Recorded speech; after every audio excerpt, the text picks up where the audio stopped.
Hey guys, and welcome back to this channel. In this video I'll be showing you guys how you can tune your home feed in Pinterest. So simply select this bit right here, and then you're just going to select tune your home feed here. Here you'll see some activities that you have on. You can turn that off.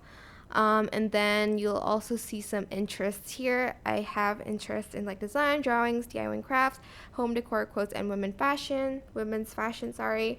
And then you can just like remove the ones that you don't want. For instance, you don't want to see quotes anymore. It's like remove.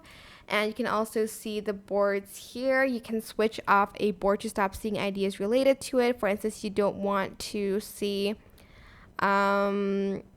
stuff that has anything to do with like this one, for instance. Just turn it off.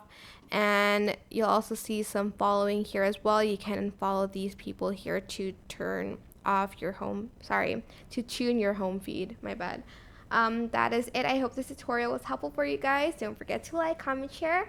Also subscribe to this channel if you haven't done that already. If you have any questions, just leave it in the comment section down below and I'll try my best to answer them all for you guys. Thank you so much for watching. Bye!